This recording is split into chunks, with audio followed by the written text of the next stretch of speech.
আল্লাহর কোরআন যেমন, রাসূলের চরিত্র তেমন। যদি কোন সুবহানাল্লাহ। কোন মানুষ এমনকি কাফের পর্যন্ত এমন মন্তব্য করতে পারে নাই যে রাসূলের চরিত্র খারাপ। এমনকি আবু জেহেল নিজেই তাকে আলামিন ডিগ্রি দিয়েছে, বিশ্বস্ত। তিনি ছিল শিশুর আদর্শ, তিনি ছিল যুবকদের আদর্শ। শিশুদের সঙ্গে রাসূলের আচরণ কেমন ছিল?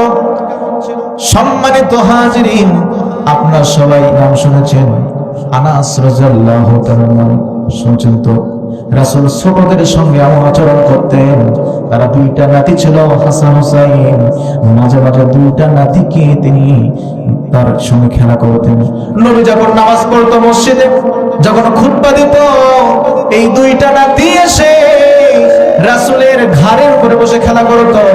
আল্লাহর নবী তবুও বিরক্ত হয় নাই। মাঝে মাঝে এমন ঘটতো, নবীজি খুতবা দিচ্ছে, নজর করে দেখে সামনে দুইটা নাতি আসতেছে। নবী খুতবা থেমে দিয়ে দুইটা নাতিকে তিনি কোলে তুলে নিয়ে আবার তিনি খুতবা শুরু করে দিয়েছে। আনাস রাদিয়াল্লাহু তাআলা তিনি বলেন, 10টি বছর রাসূলের খেদমত করলাম, কোনদিন রাসূল আমাকে ধমক দেয় নাই। আনাস তুমি এটা করলে কেন? আনাস তুমি অমুক কাজটা কেন করলে?